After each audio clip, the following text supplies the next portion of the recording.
नमस्कार दोस्तों, आज हम आप पहुंचे हैं मालवा गोट फार्म इंदौर में। यहां पर शाहिद हुसैन जी हैं जो पिछले 5 साल से इस फार्म को चला रहे हैं।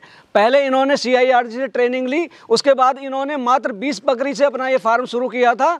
2 एकड़ में इनका ये फार्म बना हुआ है और आज इनके फार्म पर 250 बकरियां हैं। तो चलिए देर न करते हुए आपको मिलवाते हैं शाहिद हुसैन जी से और जानते हैं इनके इस बकरी पालन के मॉडल के बारे में। भाई जी, बहुत बहुत स्वागत है आपका हमारे चैनल पर। आज बहुत दूर चलकर हम आपके फार्म पर आए हैं। सबसे पहले हमारे दर्शकों को अपना और अपने फार्म का एक छोटा सा परिचय दें। किसान साथियों नमस्कार, मैं मोहम्मद शाहिद हुसैन, मालवा गोट फार्म दतौदा, जिला इंदौर, मध्य प्रदेश से पिछले 5 सालों से वैज्ञानिक रूप से बकरी पालन कर रहा हूँ। केंद्रीय बकरी अनुसंधान संस्थान से मैंने ट्रेनिंग प्राप्त किया और उसके पश्चात मेरे पास अभी तकरीबन 200 जानवर हैं, जिसमें मुख्य रूप से मालवी, सोजद और बीटल। शुरुआत कैसे हुई आपकी? ये मेरा प्लान बी था जी। मैंने प्लान ए के तौर पर सिविल सर्विसेज की तैयारी की। 3 बार कंसेक्यूटिवली मैंने सिविल सर्विसेज का इंटरव्यू दिया जी। तीनों बार बहुत मार्जिनली मिस हुआ। उसके बाद उस प्लान को मैंने छोड़ दिया और उसके बाद प्लान बी पे आया और प्लान बी पे जाके सीधे मैं CIRG गया ट्रेनिंग के लिए और वहाँ से ट्रेनिंग करने के बाद आया तो उसके बाद मैंने ये काम शुरू किया। सिविल सर्विसेज मतलब जो कलेक्टर बनते हैं उसके लिए आपने तैयारी की। एज क्या अभी आपकी? मेरी 43। तो ये जो आपने फार्म बनाया, पहले आपने CIRG से ट्रेनिंग ली जी, तो उसके बाद आपने ये अपनी लैंड खरीदी, उसके बाद फार्म बनाया। अभी कौन सी ब्रीड पाल रहे हैं आप? अभी मेरे पास, मैंने शुरुआत में यहाँ की लोकल ब्रीड से किया, अब सोजद और बीटल के ऊपर शिफ्ट कर रहा हूँ जी। मतलब मालवा यहाँ की ब्रीड है, लोकल ब्रीड है यहाँ की, बहुत ही अच्छी ब्रीड है और बहुत पुरानी ब्रीड मानी जाती है।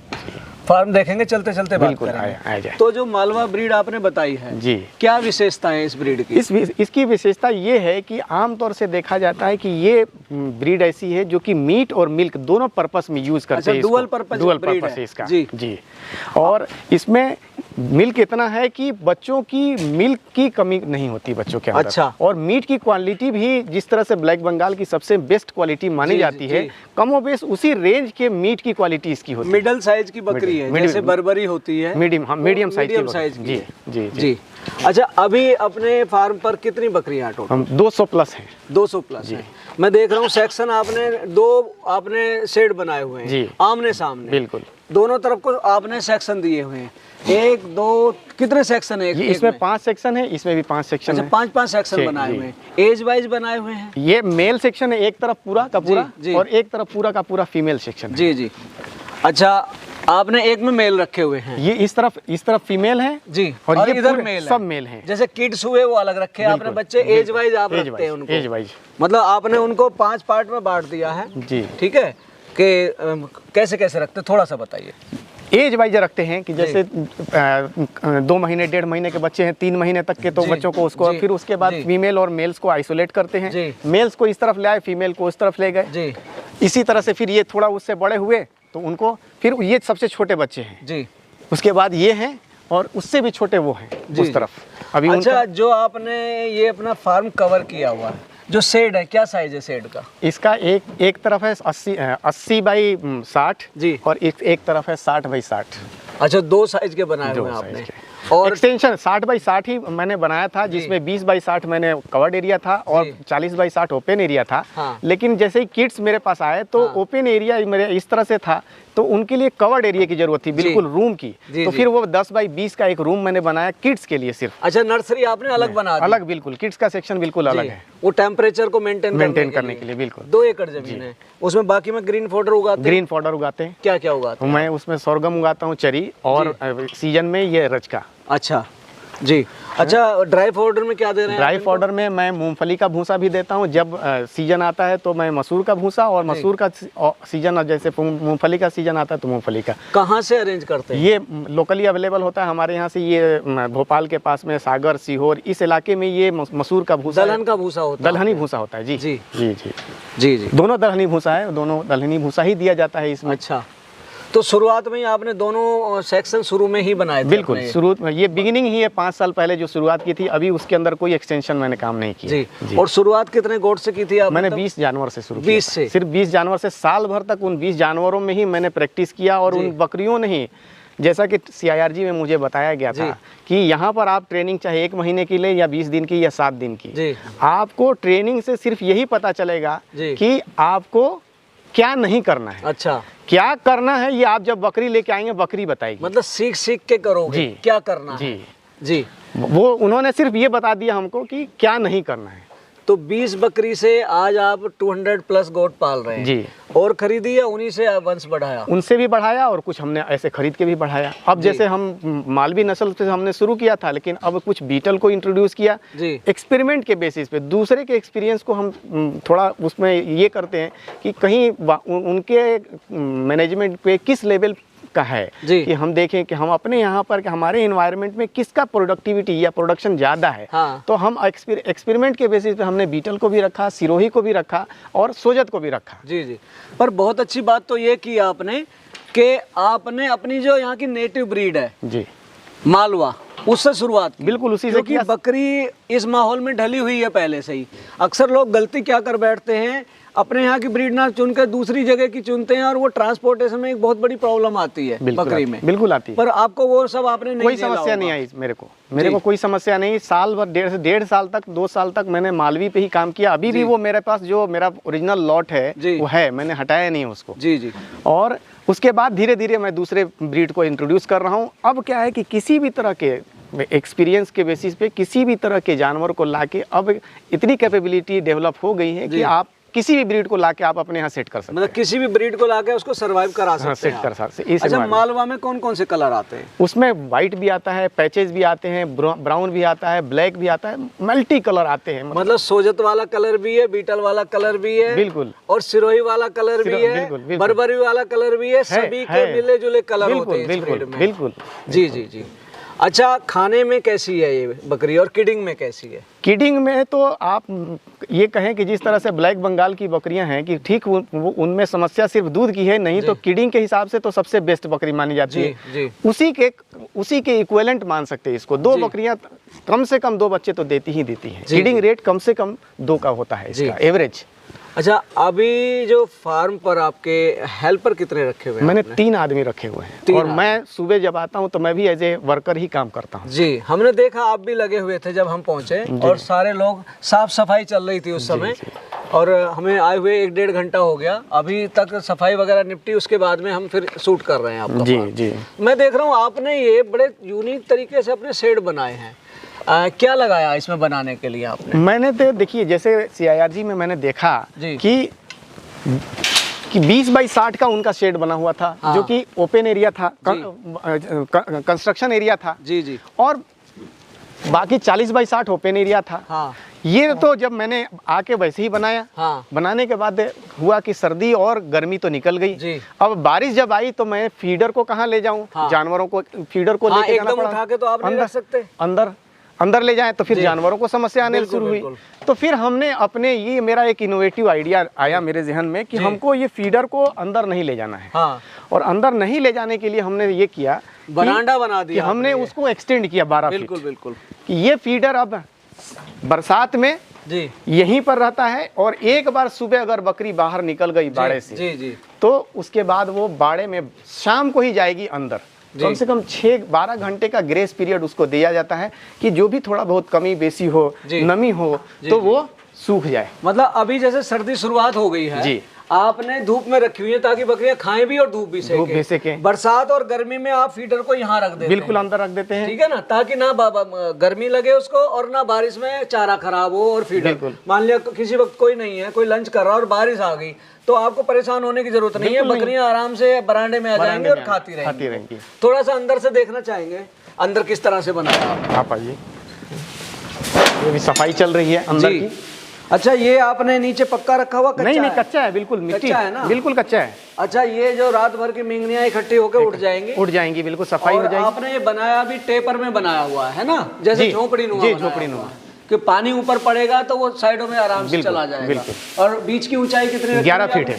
11 फीट। और साइडों की? साइड की हाइट 8 फीट। 8 फीट जी। ये दीवार भी मैं देख रहा हूँ लगभग 4 फीट।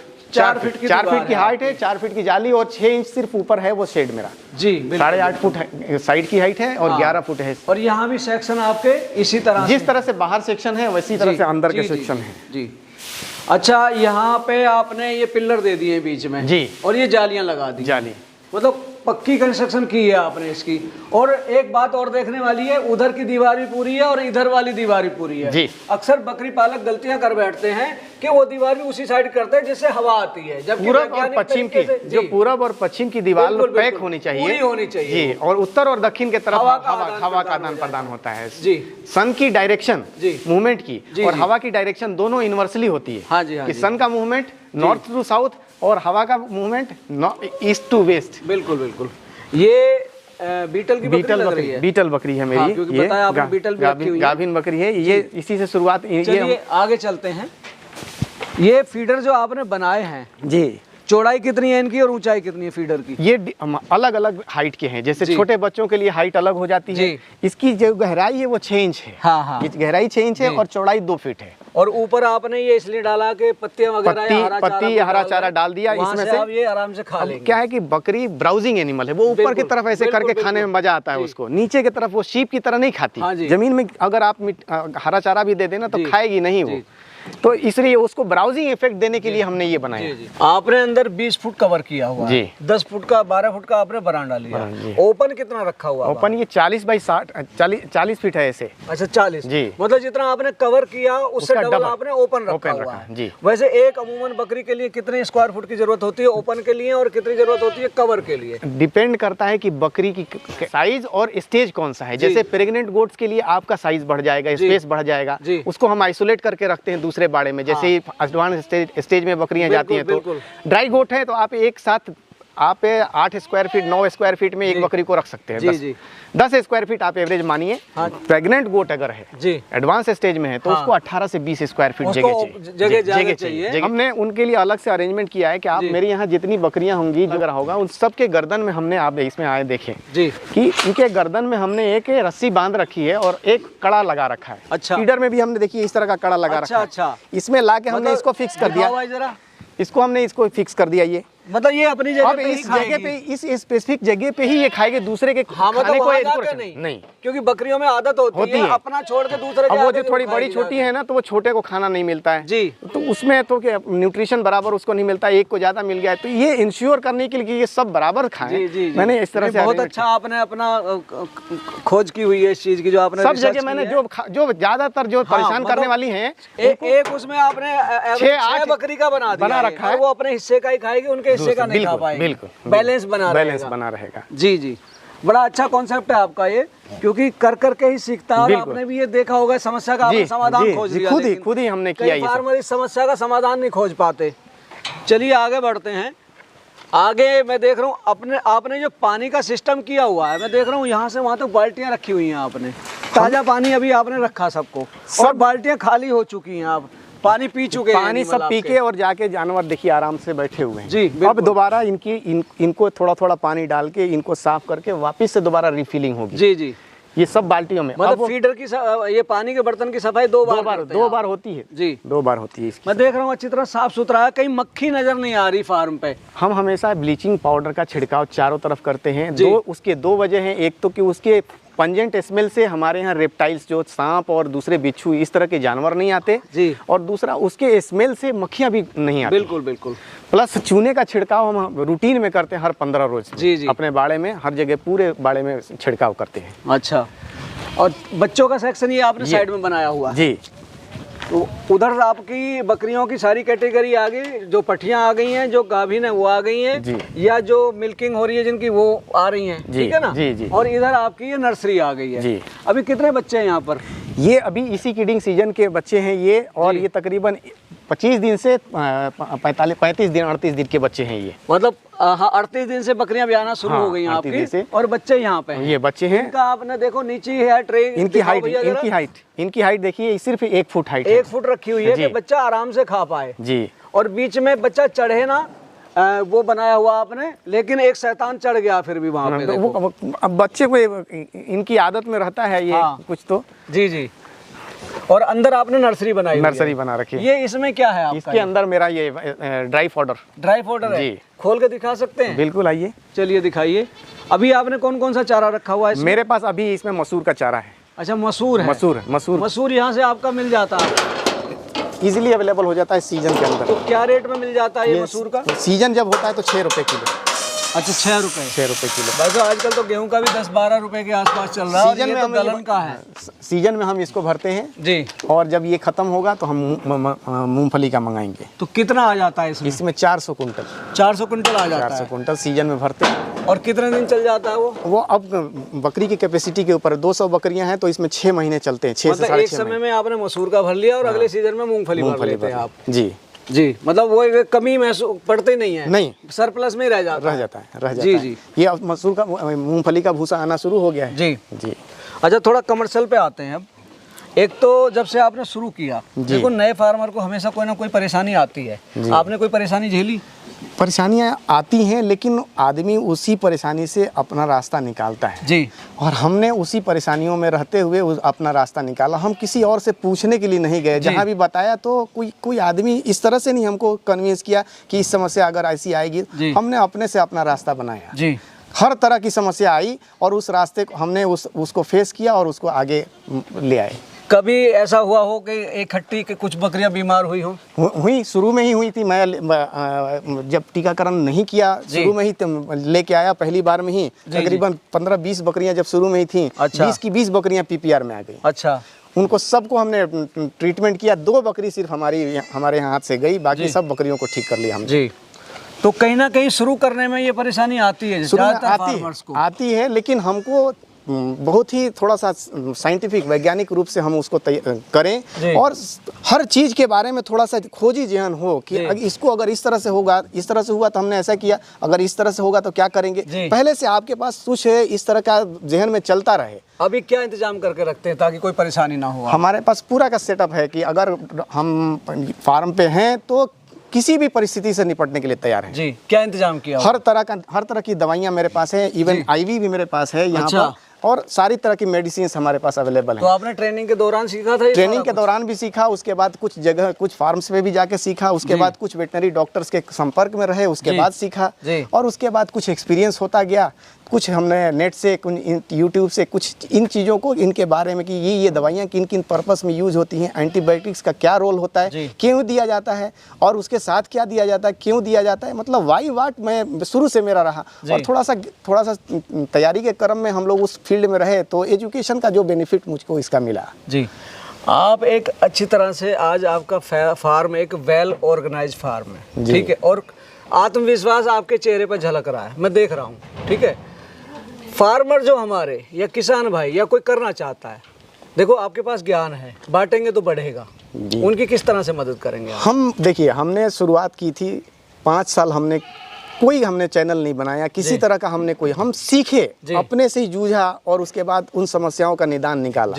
अब हमने दूसरे लोगों को, हमको बहुत सारी जगह समस्या आई और हम लोगों के पास गए भी, लेकिन लोगों ने जिस तरह से बताना चाहिए नहीं बताया हमने फिर धीरे धीरे अपने से 5 साल तक हम सीखते रहे और अब जाके हमने एक नया चैनल भी बनाया है जिसपे मालवा गोट फार्म के नाम से मेरा चैनल भी है। अच्छा। जिसपे मेरे बहुत ही महत्वपूर्ण वीडियोस आप देख सकते हैं। जो आपने चैलेंजेस फेस किए वो आपने उनको लोगों को ज्ञान के लिए आपने वो वीडियो डाली, और बहुत हाईटेक और साइंटिफिक वे में मैंने एस्ट्रस सिंक्रोनाइजेशन का और एआई आर्टिफिशियल इंसेमिनेशन का भी ट्रेनिंग किया CIRG से जाके। और मैंने अपने यहाँ पर कैसे बकरी का दूध सिर्फ साल में 6 महीने ही मिल पाता है, 6 महीने ड्राई पीरियड से बकरी जाती है।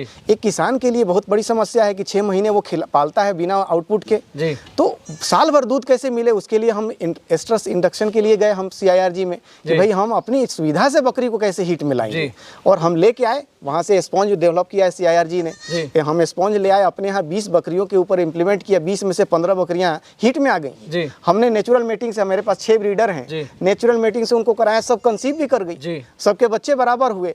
तो हम अपनी सुविधा से, सीजन में तो है ही है, नॉन ब्रीडिंग सीजन में भी आप अपनी सुविधा से बकरी को हीट में ला सकते हैं, और उसके लिए बजाबता बराबर एकदम टूल CIRG ने डेवलप कर रखा है। लेकिन ये है कि थोड़ा सा एक्सपर्टीज़ की ज़रूरत है, आम किसान थोड़ा उसको नहीं कर पाता है, उसके लिए एक ट्रेनिंग की ज़रूरत है। एक बार ट्रेनिंग कर ले तो वो कर सकता है, और कोई बहुत मुश्किल काम नहीं है। ये हम लोगों का पुश्तैनी हर घर में बैकयार्ड फार्मिंग के तौर पर बकरी पालन किया जाता रहा है, शुरू से लोग करते हैं, ट्रेडिशनल वे में करते हैं। लेकिन अब वैज्ञानिक रूप में करने से फ़ायदा ये होगा कि जो फ़ायदा उनको 20% 40% होता था, इसको 100% 200% में कन्वर्ट किया जा सकता है अगर साइंटिफिक रूप में करे आदमी। तो बड़ी बात आती है कि आप कर रहे हैं, देखो सिर्फ शौक के लिए कोई काम नहीं किया जाता जी। 4 पैसे कमाने के लिए काम किया जाता है।